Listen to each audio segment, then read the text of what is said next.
नमस्कार, मैं हूँ श्रेया और इंडियन होम डीआईवाई में आपका बहुत बहुत स्वागत है। आज हम देखेंगे कि गिलोय का ताज़ा रस रोग प्रतिरोधक क्षमता के लिए किस तरह से लिया जाना चाहिए।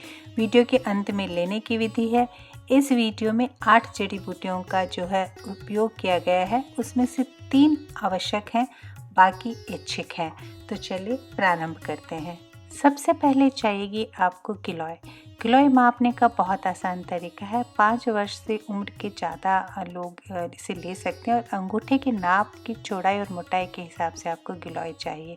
अगर किसी वजह से आपके पास ताज़ा गिलोय नहीं है तो आप गिलोय का पाउडर ले सकते हैं। वयस्क के लिए ये 1 चम्मच चाहिएगा और छोटे बच्चों के लिए आधी चम्मच। गिलोय बीमारी बढ़ने से रोक देती है और जड़ से दूर करती है। दूसरा आपको चाहिएगा आंवला। शुरू में 1 से प्रारंभ कीजिएगा, ये आपको हल्के दस्त दे सकता है। 15 साल से छोटे हैं तो जो है खुराक आधी कर लीजिएगा। तीसरी औषधि है अदरक। अदरक ऐच्छिक है। अगर आपको हार्ट की समस्या है या आपको डायबिटीज़ है, गठियापाय है और डाइजेशन की समस्या रहती है, सांस संबंधित समस्याएं रहती हैं, तो आप अदरक लीजिएगा। अदरक यहाँ पे आपको चाहिए आधा इंच और 15 साल से अगर कम है तो इसकी आधी खुराक कर लीजिएगा। अदरक का छिलका अवश्य छील के निकाल दें, क्योंकि इसमें ऐसे तत्व हैं जो आपके बाल और नाखून डैमेज कर सकते हैं। तीसरी औषधि आवश्यक है, ये है ग्वारपाठा।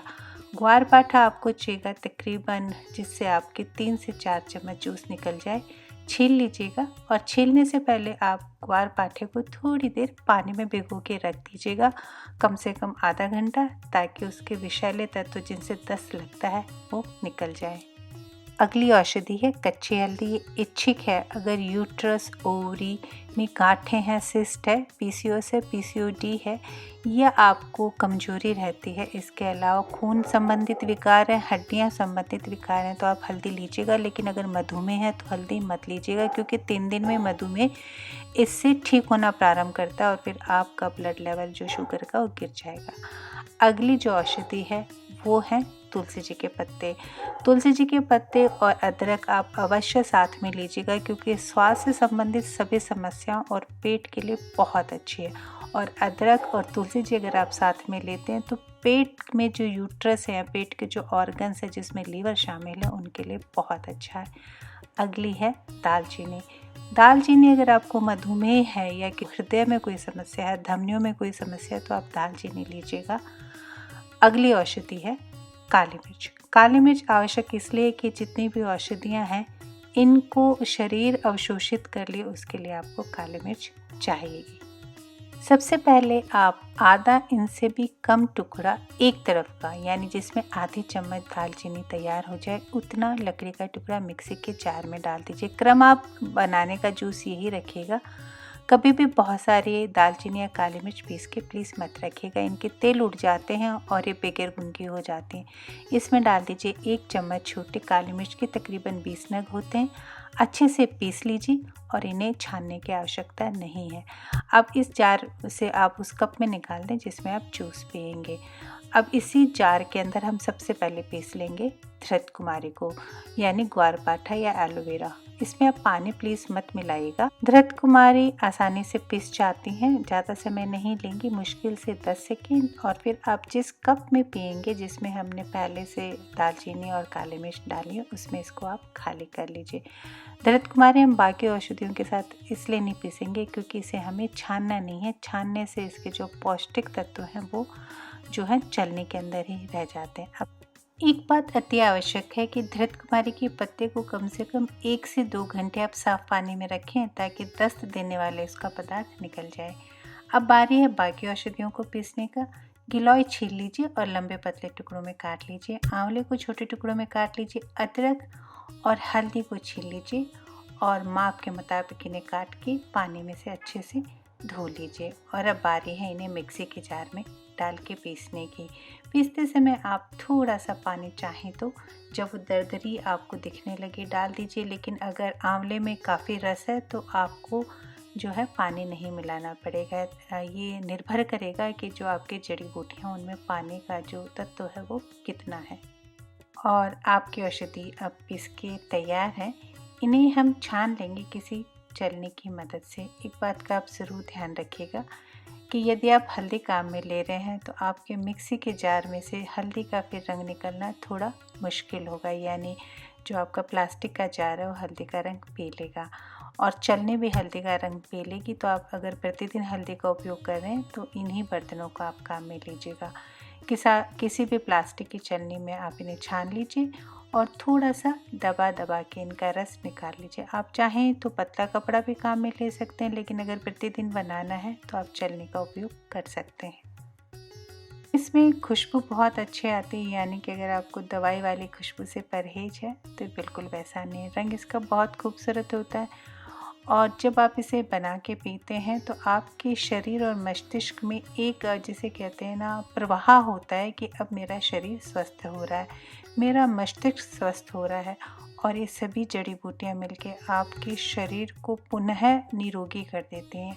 आप चाहे पतले हैं चाहे मोटे हैं, किसी भी तरह की कितने भी बीमारियाँ हो, प्रतिदिन इसका सेवन 62 दिन के लिए या कम से कम 70 दिन आप करें तो बहुत उत्तम है रोज़ सुबह। पर अगर आप किसी बीमारी से उठे हैं तो फिर आपको रोज़ सुबह और शाम 2 समय लेना चाहिए। या आपकी कोई बीमारी हाल फिलहाल में लग गई है और जिसका इलाज चल रहा है तो फिर आप रस ना लीजिएगा, फिर आप काढ़ा लें, जो मेरे चैनल पे आप देख सकते हैं।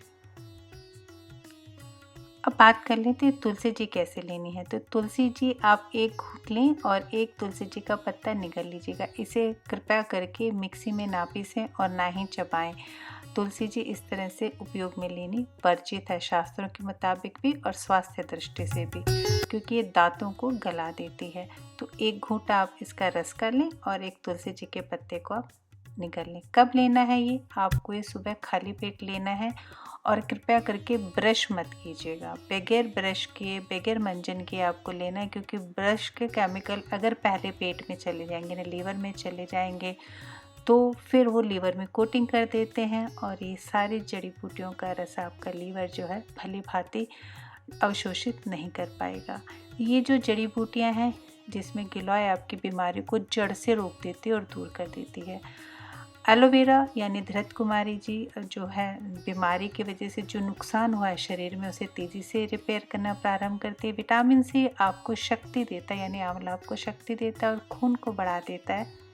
हल्दी जी इन्फेक्शन को दूर कर देती है। सिनामिन जो है हृदय की धमनियों को ठीक करता है, यानी रक्त प्रवाह अच्छा कर देता है। काली मिर्च इन सबको अवशोषित कराती हैं और अदरक आपका पेट का और सांस से संबंधित सभी बीमारियों का ध्यान रखते हैं। आप अपने मुताबिक इन जड़ी बूटियों को कम या ज़्यादा कर सकते हैं, पर जो मात्रा है वो वही रखिएगा। और गिलोय और जो ग्वारपाठा और आंवला ये इसके अंदर आवश्यक है।